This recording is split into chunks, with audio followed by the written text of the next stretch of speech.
Muito boa tarde, o Band Mulher está começando. Olha, não é novidade que muitas são as famílias atualmente comandadas só por mulheres. Mas você sabia que mais da metade dessas famílias estão abaixo da linha de pobreza? Milhares de crianças sequer possuem no nome o registro do pai. E a maternidade, que já é um grande desafio, torna-se ainda mais desafiadora para elas que estão sozinhas. Hoje, no quadro A Voz da Mulher, nós vamos falar de mãe solo ou mãe solteira. Quem vai conversar com a gente aqui no estúdio é a advogada Cláudia Coelho e a psicóloga Débora Guimarães. Sejam bem-vindas, boa tarde, obrigada. Tudo bem? Boa tarde. Como vai, Débora? Como vai, Cláudia? Tudo bem? Bem, e você? Olha, eu fui criada por uma avó que separou quando a minha mãe tinha 3 anos, criou a minha mãe sozinha. Depois, na adolescência, acho que eu devo compartilhar com o meu público, com as pessoas que estão nos assistindo, já que o nosso tema de hoje, né? A gente vai falar das dificuldades, dos desafios de uma mãe solteira, uma mãe solo, né? Depois a minha mãe ficou viúva muito novinha, foi muito pouco tempo até o falecimento dela, mas ela ficou com a dificuldade de cuidar de 3 meninas sozinha. Quando a minha mãe faleceu, meu pai já tinha falecido, a minha avó continuou sozinha para dar conta de 3 netas. Hoje, lógico, a gente tem um número maior, mas a gente sempre teve mulheres extremamente corajosas. Sim. Eu tenho esse exemplo na minha família, na minha vida, extremamente corajosas e que seguem adiante e vão, né, por cima de todos os problemas para dar conta, não é isso? Fora o preconceito, O preconceito. Imagina antigamente, se hoje ainda existe. Né? Hoje ainda existe. E isso você falou uma palavra super importante, é um ato de coragem, porque precisa ter muita coragem para educar um filho ou uma filha de uma forma saudável, sem a presença de um pai. Então, e isso a sociedade precisa ver desta forma, como um ato de muita responsabilidade e coragem e não com uma piedade, porque muitas das vezes essas mães recebem por parte de parentes, de amigos, um olhar de piedade. Uhum. Ah, coitada dela, cuidando dos seus filhos sem a presença de um pai. Pelo contrário, são pessoas extremamente corajosas que estão ali a cada dia enfrentando um desafio.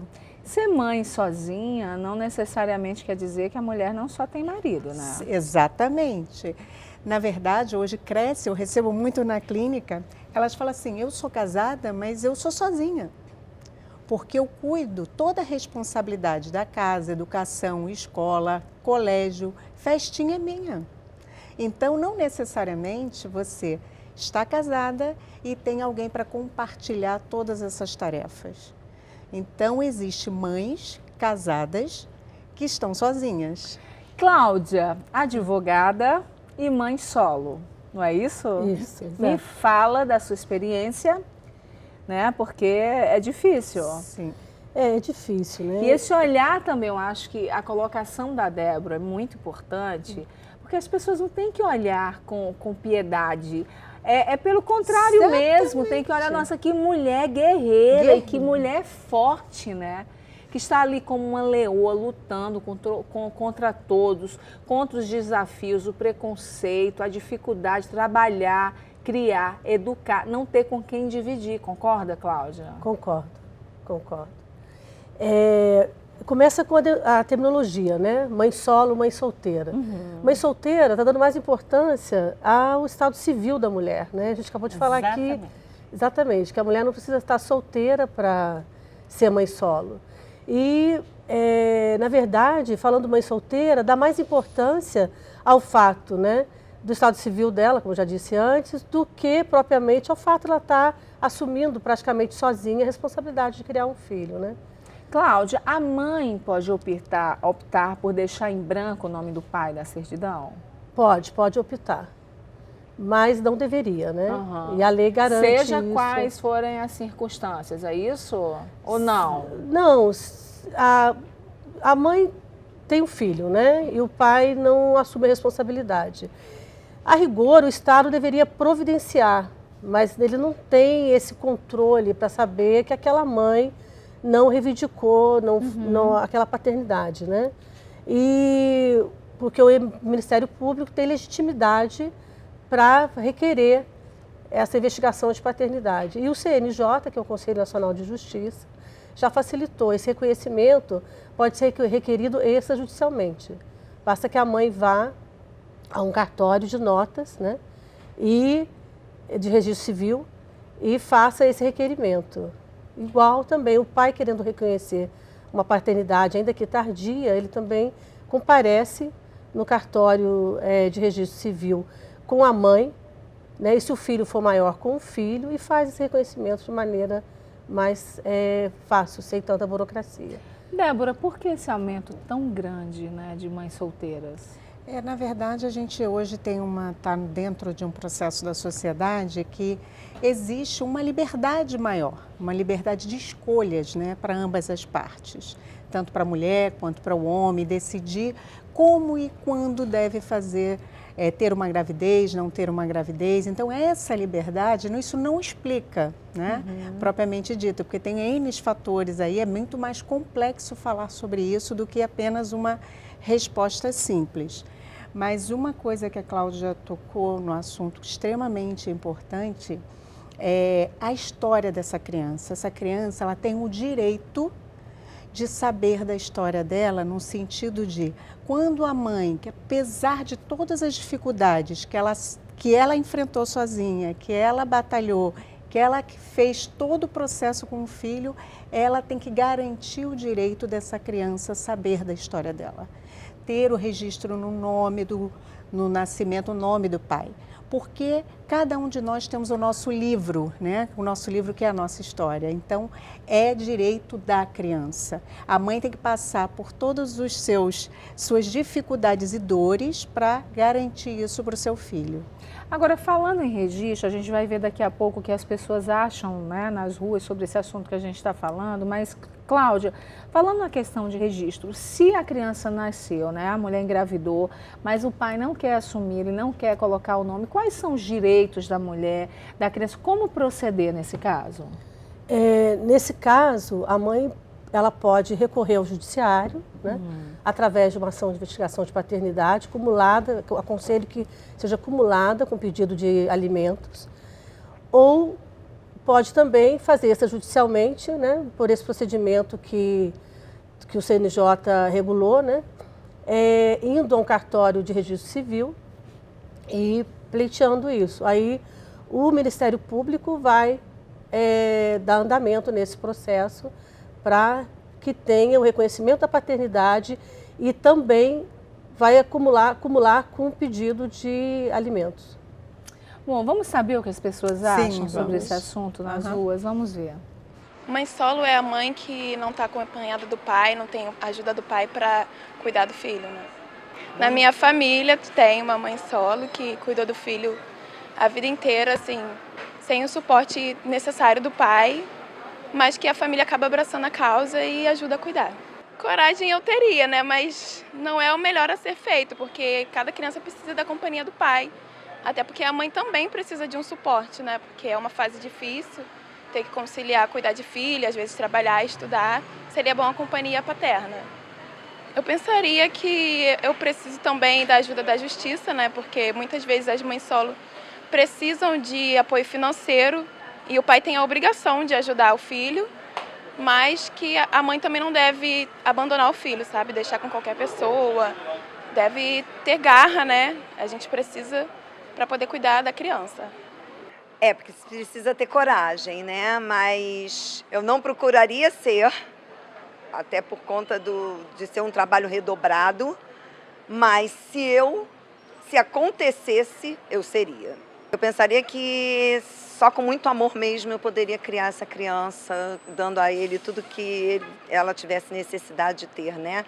Afetivamente, porque a gente pensa muito nessa questão monetária, mas eu acho que emocionalmente é que você constrói um indivíduo pleno mesmo. Então, eu pensaria isso, no amor que eu teria para dar a essa criança. Eu acho que muitas vezes é melhor você criar sozinho do que começar uma relação com uma pessoa que muitas vezes não quer o filho, pode até maltratar. Acho bem complicado. Eu tive essa dificuldade por talvez ser filha de pais separados e ter sido bem complicado para mim, porque meu pai simplesmente desapareceu. Então isso não é uma coisa simples. Os homens ainda são muito ausentes. Eu acho que não necessariamente você tendo um companheiro, você está acompanhada, você tem apoio, você pode contar. Eu não pude contar nos momentos mais difíceis, mais complicados, eu não pude contar com ele. Mesmo casadas, acabamos tendo muitos momentos de mãe solo. que a gente olha, falou, né? a gente escuta muito isso, não é? A Cláudia sorriu. Não Não é, Cláudia? Porque é verdade. Muita gente casada vive sozinha. Né? Ainda é uma prática muito comum, né, dos homens, de alguns homens, machistas principalmente, que acham que não é a função dele ajudar na casa, ou ajudar com o filho, acompanhar o filho. Outro dia eu estive na Pai Rio, eu sou madrinha da instituição, quero até mandar um beijo a todos os meus afilhados, né, os assistidos da Pai Rio. E conversando com a Regina, que é coordenadora, ela me relatou o seguinte, Gardênia, antigamente, quando uma criança nascia com alguma coisa, alguma deficiência, geralmente alguns pais não queriam saber, não traziam para os tratamentos, enfim. Ela falou o que me deixou bastante feliz. Hoje é uma realidade completamente diferente, né? A gente mostrou aqui em várias matérias no Apaixone-se, vários pais com os filhos. Ela falou agora, vários pais já vêm acompanhando seus filhos, né? Como deve ser. Porque você ter um companheiro e se sentir sozinha, desassistida, é muito pior, Cláudia, do que você não ter, concorda? Concordo. Não adianta, porque se você está sozinha, você está sozinha. Você sabe que você não tem com quem contar naquele momento. Mas se você tem um companheiro, mas mesmo assim a solidão é mais companheira sua do que ele mesmo, tem alguma coisa errada aí. Tá. Eu queria colocar uma coisa. Quando você tem um companheiro e ele participa, né?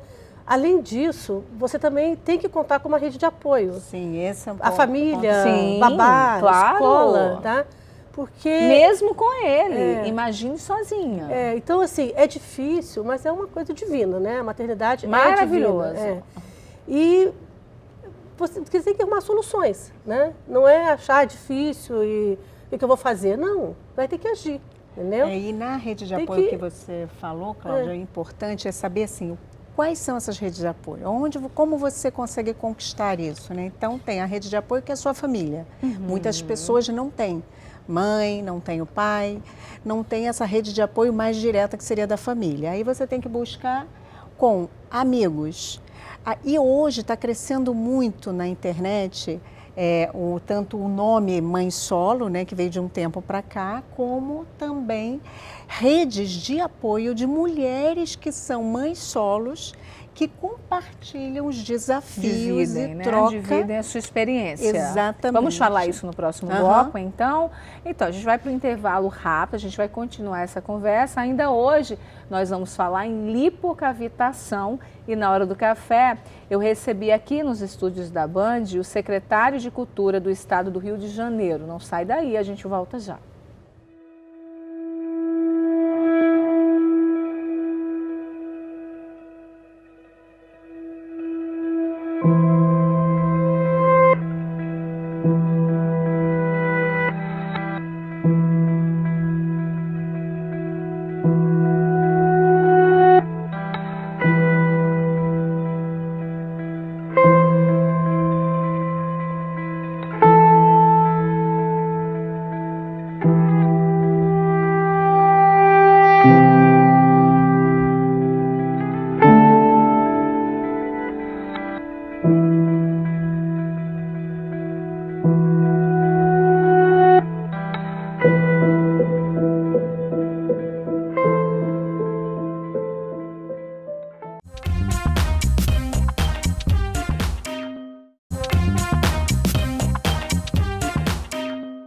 Estamos de volta hoje falando em mãe solo ou mãe solteira. Eu converso com a psicóloga Débora Guimarães e a advogada Cláudia Coelho. Cláudia, se por acaso a mãe ela é sozinha, ela teve o filho dela, não tem um reconhecimento da paternidade, mas digamos que no futuro ela casou, refez a vida dela.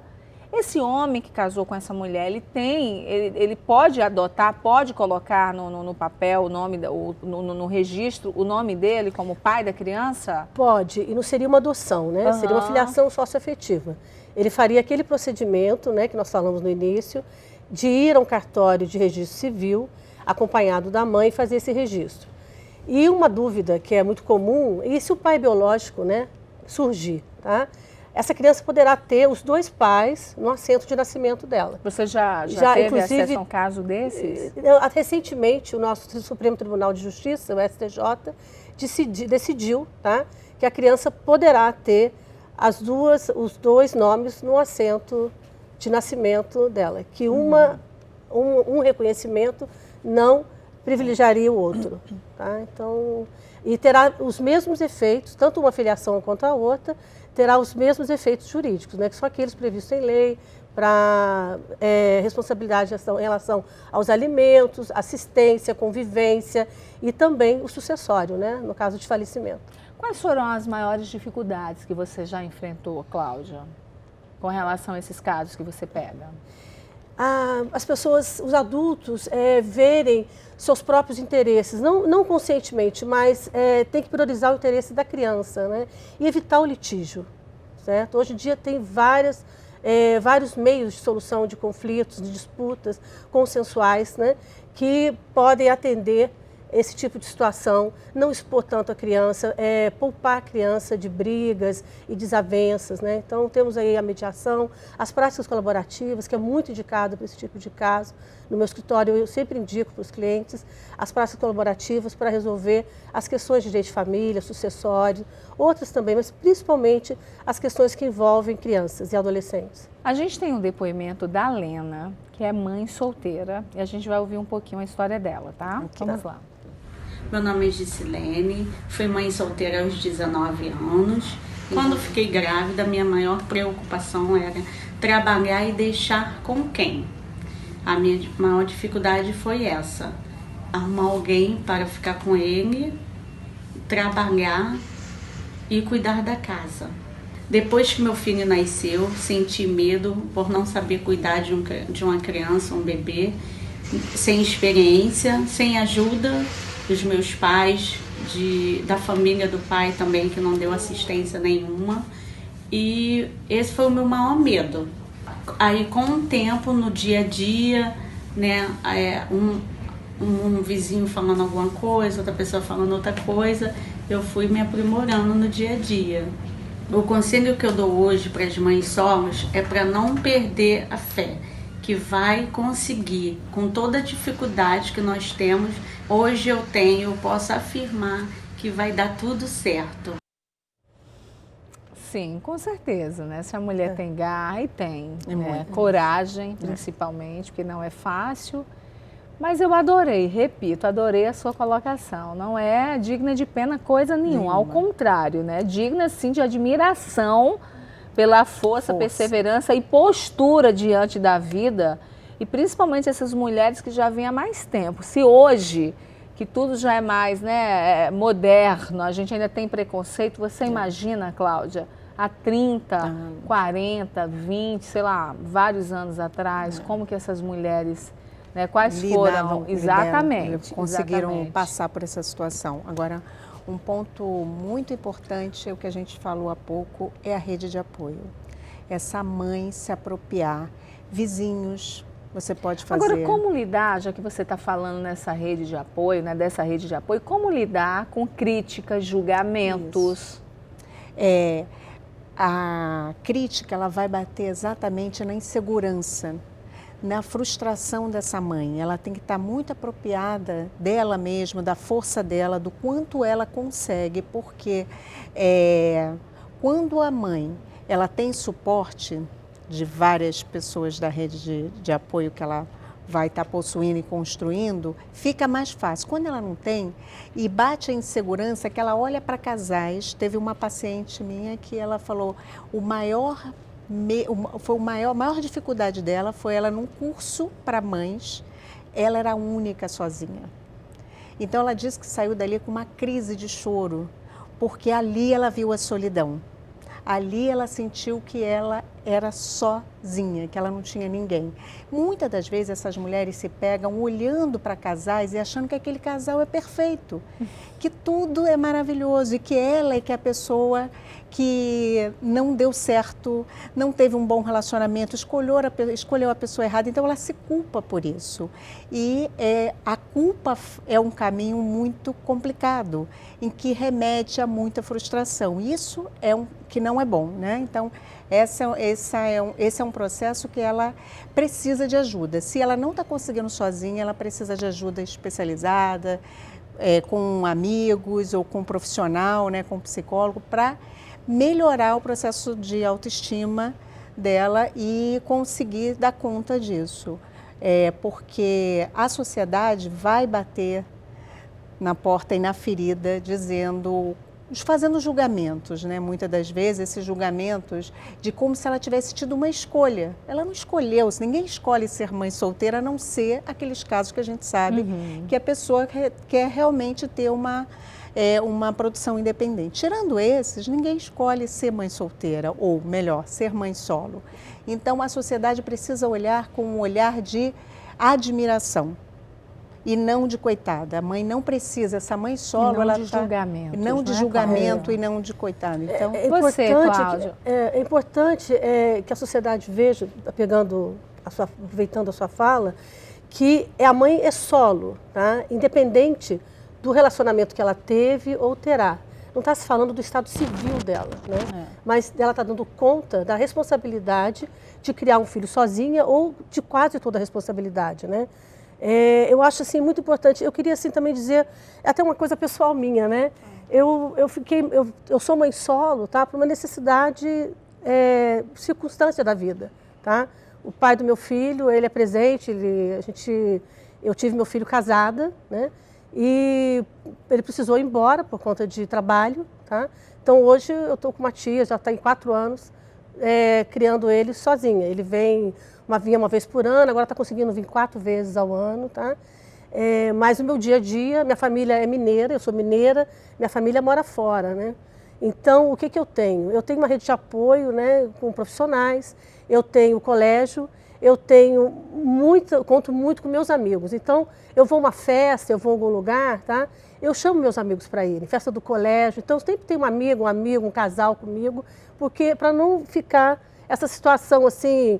Mais constrangedora de se sentir Na verdade, eu não fico constrangida não, tá? Mas eu quero melhor para o meu filho. Eu gostaria de dizer para as mães, tá? Aquelas que não têm uma condição financeira para custear profissionais e advogados, que elas podem contar com a Defensoria Pública, recorrer também às faculdades. As faculdades têm atendimento não só de psicologia, como também de direito, nos núcleos de prática jurídica. E tem várias instituições também que fornecem vários serviços gratuitos ou a baixo custo. Tá? Então, era essa a mensagem que eu queria deixar para que procurem sempre uma ajuda. Muito obrigada, viu, Cláudia? Parabéns. Débora, muito obrigada, tá? Tanto jurídica como psicológica. Então, psicológica também elas conseguem atendimento nas universidades, em instituições. Então, gratuito, 100% gratuito. Volte outras vezes, tá bom? Aqui no nosso programa. Muito obrigada, tá? Obrigada. Bom, gente, eu tenho um recado para vocês, tá? Agora, eu quero saber o seguinte... Quem não sonha em ter aquele cabelo longo, tipo de atriz de novela, sabe? Mas olha, com esse segredo aqui, sabe o que é capaz? As atrizes que vão querer o seu cabelo. Imagina não precisar tirar as pontinhas. Pois é, agora você pode ter o longo que você sempre sonhou. Olha essa novidade incrível de L'Oréal Paris, Elseve Longo dos Sonhos, com um coquetel de queratina vegetal, óleo de rícino e vitaminas. Uma fórmula que recupera as áreas áreas fragilizadas de todo o cabelo da raiz às pontas. Ela sela as pontas duplas para você ter os cabelos longos mais saudáveis. E eu vou te falar, o creme anticorte nutre e protege, deixando o cabelo super macio e com um brilho arrasador, além de salvar seus últimos 3 centímetros. Olha... é uma delícia o cheirinho e você pode encontrar toda a linha na Drogaria Venâncio mais perto de você. Corre lá na Venâncio e salve os seus últimos 3 centímetros com o novo Elseve Longo dos Sonhos. Você vai arrasar por aí. Visite a loja mais próxima ou, se você preferir, peça em casa pelo 3095.000 ou pelo site venancio.com.br ou pelo aplicativo Drogaria Venâncio. Quer cabelo longo, arrasador, com brilho, saudável? Já sabe, Elseve Longo dos Sonhos. Maravilhoso, hein? Vocês também com o cabelão aí, olha, para cuidar. Bom, a gente vai para um rápido intervalo. No próximo bloco, nós vamos mudar um pouquinho de assunto e vamos falar um pouco sobre lipocavitação. Ainda hoje tem uma entrevista que eu fiz aqui nos nossos estúdios com o secretário de Cultura do Estado do Rio de Janeiro, Juan Lira, e o nosso hashtag Divando. Não sai daí, a gente volta já.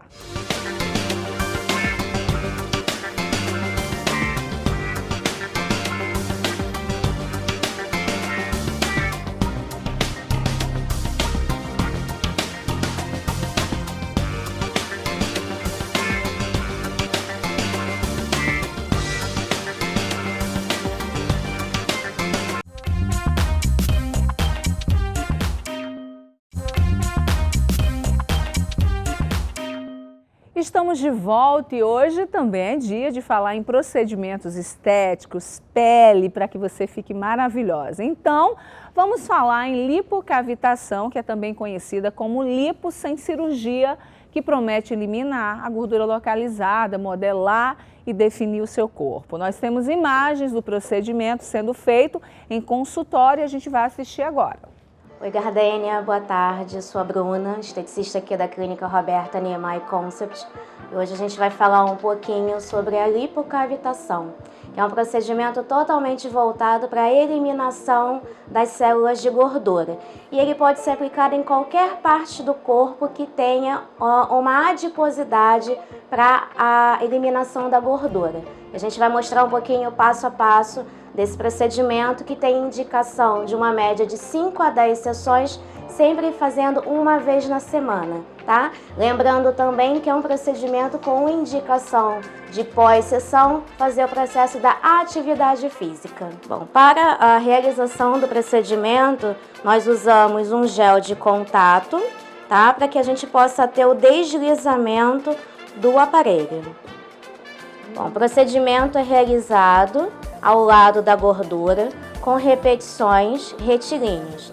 O tempo de aplicação depende do tamanho e a espessura da gordura, tá? E aí a gente, dependendo do tamanho, decide qual tempo de aplicação para o cliente, que é totalmente individualizado.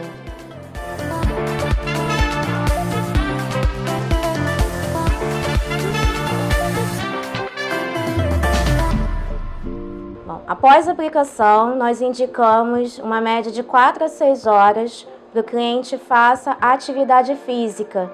É necessário que o cliente faça queima calórica da gordura que a gente está eliminando. Também não indicamos que durante o tratamento o cliente consuma alimentos ricos em gordura.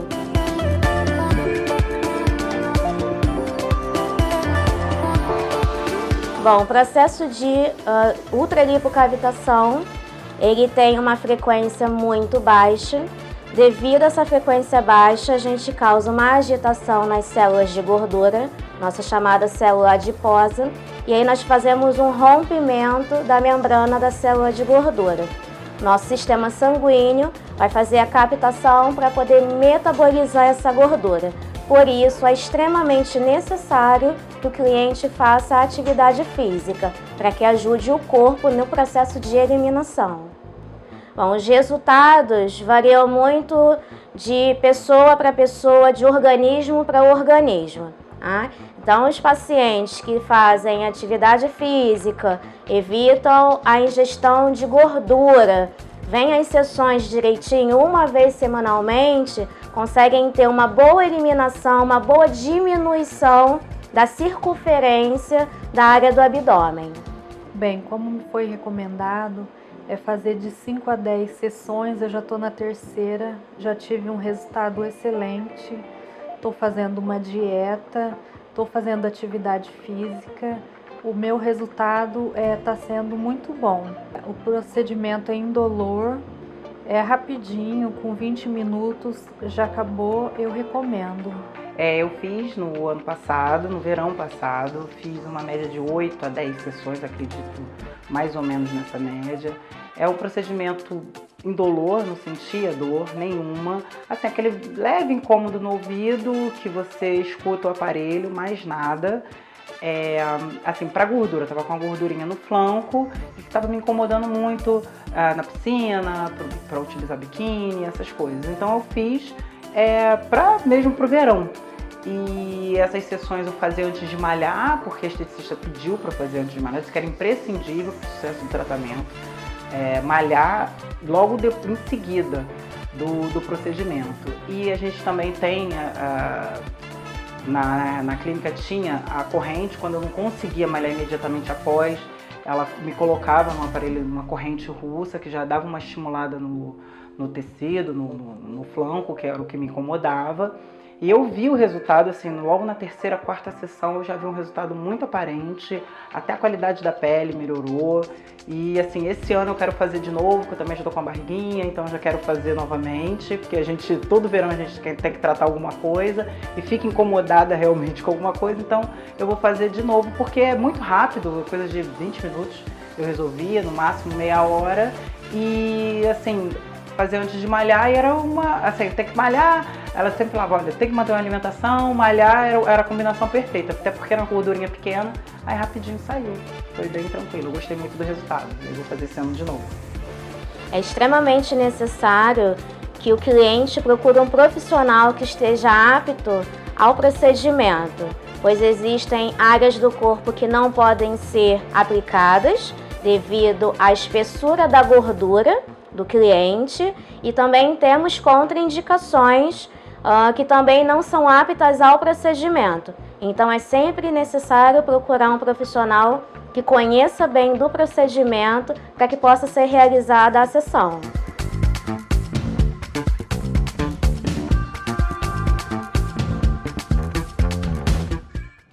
Deixa eu mandar um beijo todo especial para minha querida Roberta Niemeyer e toda a sua equipe. Um beijo para você. Agora, olha, preste atenção, tá? A lipocavitação, além de ser um procedimento com efeitos quase imediatos, melhora a circulação sanguínea, linfática, elimina toxinas, melhora o trânsito intestinal, mas fiquem atentos, pois esse procedimento deve ser feito em clínica de confiança. Lembrem sempre daquilo que eu venho falando aqui no programa, nada de entregar o seu corpo, a sua saúde para quem você não confia. Pesquisem, olhe uma clínica de confiança para poder fazer, tá bom? Olha, agora a gente vai falar da mega transformação, né? Para você que deseja mudar o cabelo, cuidar da face, do rosto, enfim, corpício maravilhoso, dentes, tudo isso você pode transformar aqui no Band Mulher. Para participar, você envia um e-mail com foto ou vídeo dizendo por que você deseja ser transformada para o bandmulhertransforma@gmail.com. A gente está esperando e quem sabe você vai ser a minha próxima transformada aqui no nosso Band Mulher. Agora a gente vai para o intervalo rapidinho. No próximo bloco tem a nossa hora do café e esteve aqui com a gente nos estúdios da Band o querido secretário de Cultura do nosso estado do Rio de Janeiro, o Juan Lira. Eu conversei com ele e a gente vai ver essa entrevista. Não sai daí que a gente volta já.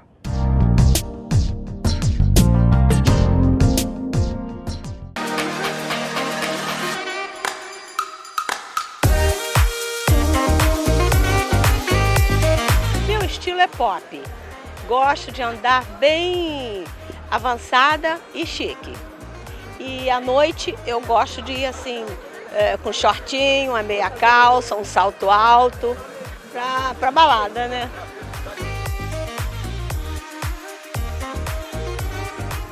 O make, atualmente, nessa idade, eu uso iluminador, eu uso base e um rímelzinho. À noite é um batom bem forte e todas as maquiagens que ajudam a embelezar o visual, né? Porque eu gosto de andar bonita, me sentir alegre, ora. Eu sou diva! Nós somos diva também! Uhul!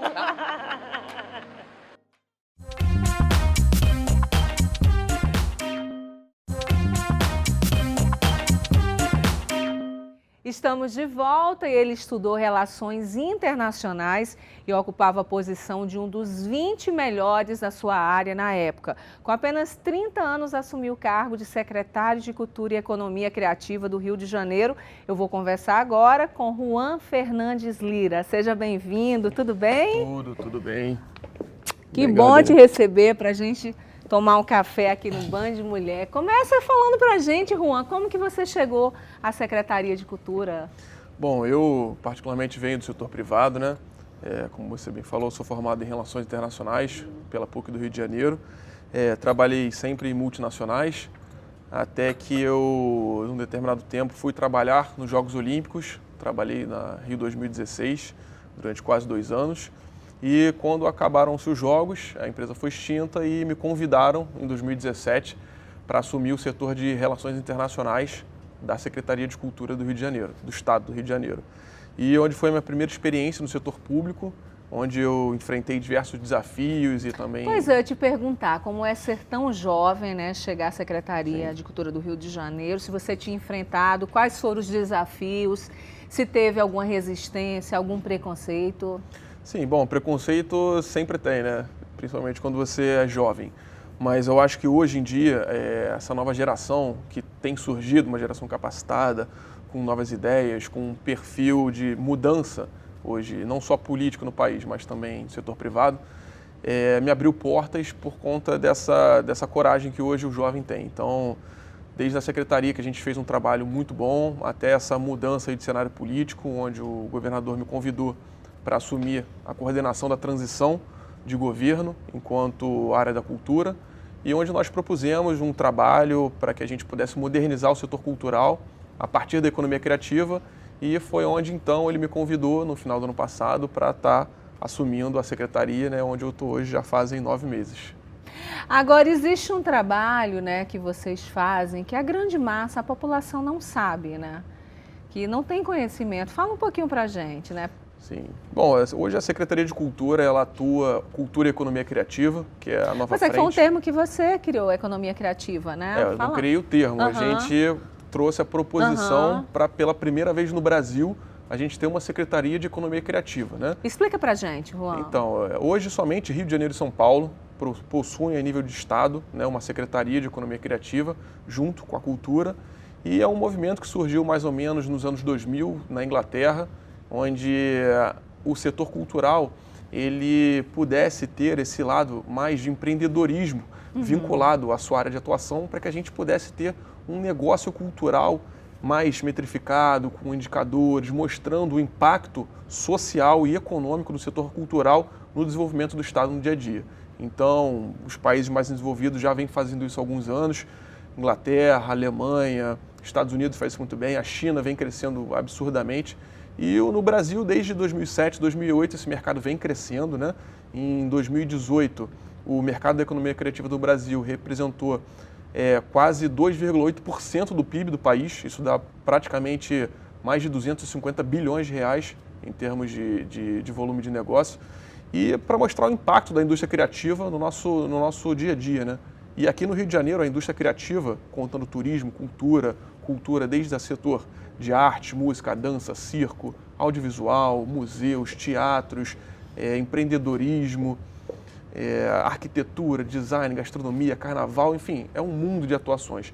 E no Rio de Janeiro nós somos a segunda indústria em termos econômicos do nosso estado. A gente só fica atrás do setor de óleo e gás. Então é a nossa essência, é a nossa vocação e a gente veio, o nosso governador Wilson Witzel veio com uma missão de poder desmistificar isso para a população e mostrar que a cultura a partir de agora tem que e vai ser prioridade e vai ser o novo vetor de desenvolvimento na geração de emprego e renda do nosso Estado.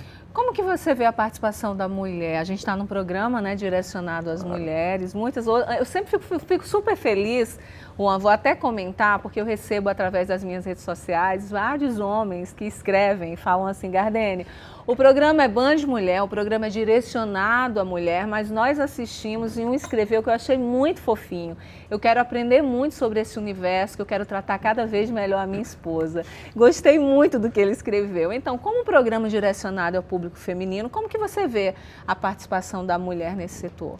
Bom, eu ouso dizer que a mulher hoje no Brasil, ela é quem é a grande desbravadoras no setor do empreendedorismo, né?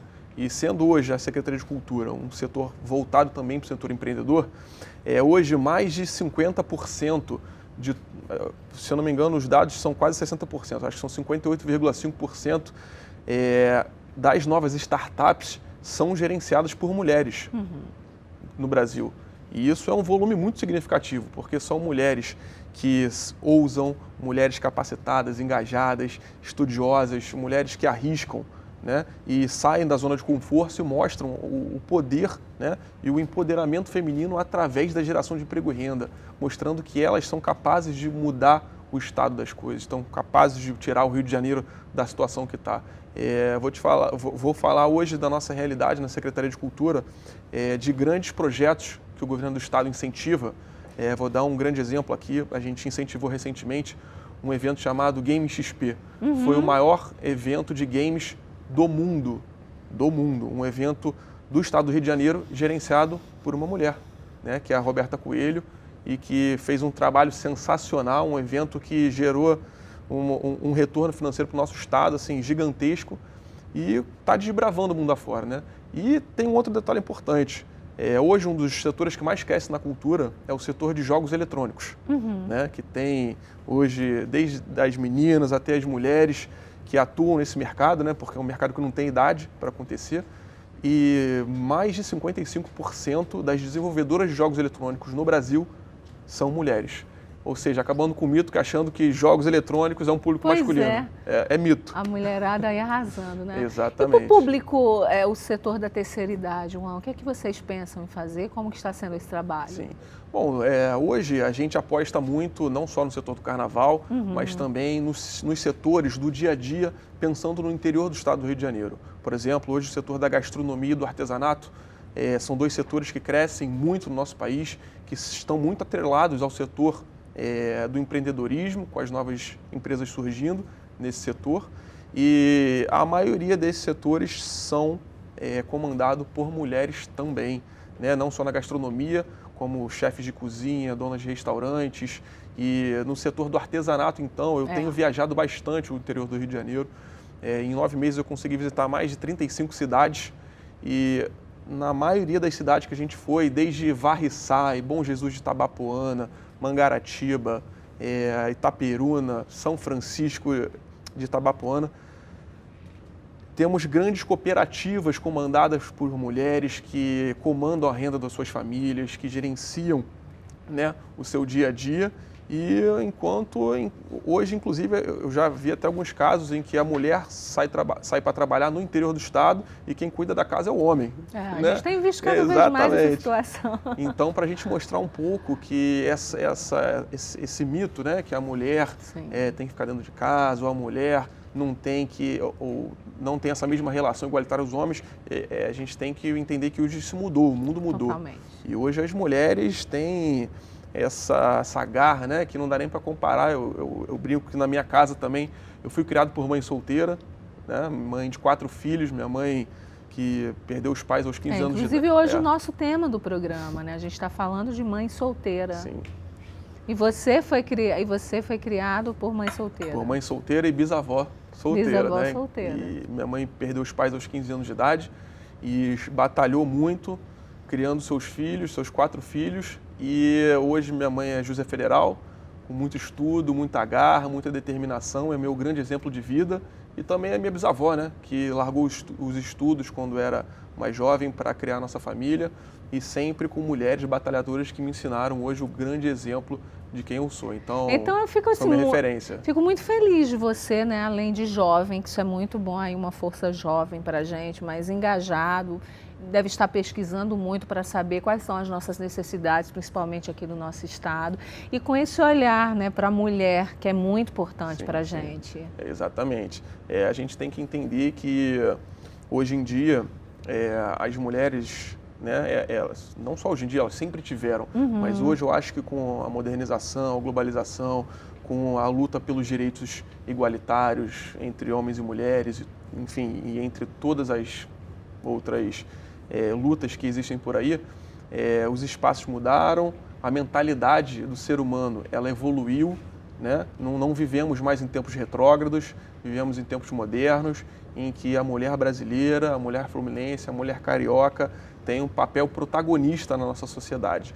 E eu tenho certeza que é a partir delas que a gente vai poder unir forças cada vez mais para tirar o nosso estado do Rio de Janeiro com ideias inovadoras, projetos inovadores e cada vez mais a gente poder mudar um pouquinho da nossa realidade. Então, a minha aposta hoje é na mulher para mudar o nosso estado e o nosso país. Alguma novidade vindo por aí, Juan, para a gente encerrar? Fala para a gente. Olha, novidades no trabalho, no dia a dia, a gente tem várias, né? Eu acho que o carnaval hoje é uma grande prioridade nossa enquanto cadeia produtiva do setor cultural para que a gente gere cada vez mais emprego e renda. E a gente tem apostado nesse setor, na cadeia produtiva como um todo, em todas as mulheres também que trabalham no carnaval hoje, são milhares e milhares. Eu tenho visitado muitos barracões, as quadras, o interior do estado também, porque toda a cadeia produtiva do carnaval movimenta várias cidades, né, comercialmente do nosso Rio de Janeiro. E por onde eu vejo, eu vejo projetos inovadores com mulheres com novas ideias. Posso citar aqui hoje, por exemplo, a Camila, que gerencia uma escola de samba infantil, que é a Pimpolhos, vinculada à Grande Rio. Camila Soares, maravilhosa. Um beijo para você. A Pimpolhos esteve aqui no programa, um trabalho incrível, né, que a Pimpolhos faz.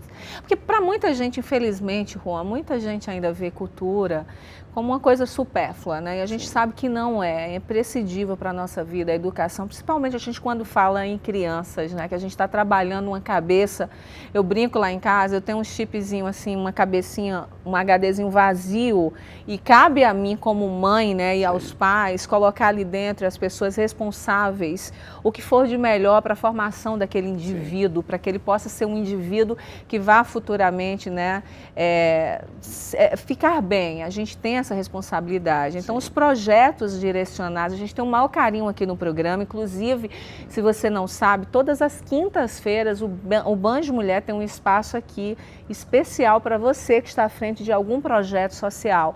Porque a gente cobra, a gente tem essa função, mas a gente também tem que fazer a nossa parte. A Camila faz um trabalho incrível e eu tenho ficado muito feliz porque eu tenho recebido aqui todas as quintas-feiras projetos maravilhosos, projetos culturais direcionados, né, à criança, enfim. Sim. Ou seja, acho que hoje a gente não tem mais essa distinção, né, entre homens e mulheres atuando como protagonistas para fazer diferença. E por onde eu tenho visto, eu tenho tido contato com projetos maravilhosos, né? Não só o da Camila Soares, mas também projetos de empreendedorismo, por exemplo. Recentemente, a gente acabou de aprovar o patrocínio de um projeto chamado Eclos, em que a gente vai capacitar novos gestores culturais, novos empreendedores no setor da economia criativa, para que a gente possa criar projetos, né, que gerem emprego e renda através da cultura e voltado mais para o público feminino, né? E esse projeto é também de uma mulher e que tem feito um trabalho sensacional na busca, né, na mudança dessa percepção de como a população entende a cultura hoje, né? As pessoas têm que entender que cultura não é supérfluo, cultura é desenvolvimento, cultura é geração de emprego, é geração de renda, é mudança de mentalidade. E é isso que o nosso país precisa hoje, uma mudança de mentalidade através do setor cultural. Muitíssimo obrigada, Juan. Sempre bem-vindo aqui ao Banjo Mulher, tá? Nada, eu que agradeço o convite. As portas da Secretaria estão abertas. Quem quiser nos encontrar, a gente fica na Biblioteca Parque Estadual do centro da cidade, ou então visite nosso site, entre em contato conosco pelo site da cultura.rj.gov.br e vem virar o jogo com a gente no Rio de Janeiro.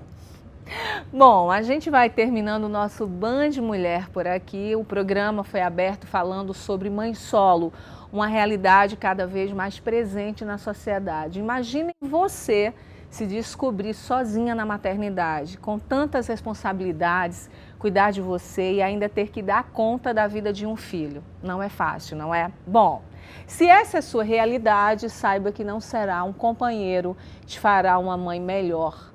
Quem dá forma à maternidade é o filho.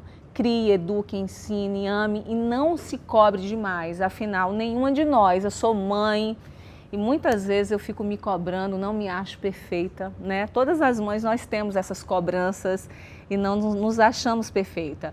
Mas a melhor que a gente pode ser, a gente tem que dar o melhor para o nosso filho. E o melhor que a gente pode dar é educação, amor, respeito, respeitar a criança também. Amanhã a gente volta nesse mesmo horário. Um beijo bem grande, fiquem com Deus. E até lá. Tchau.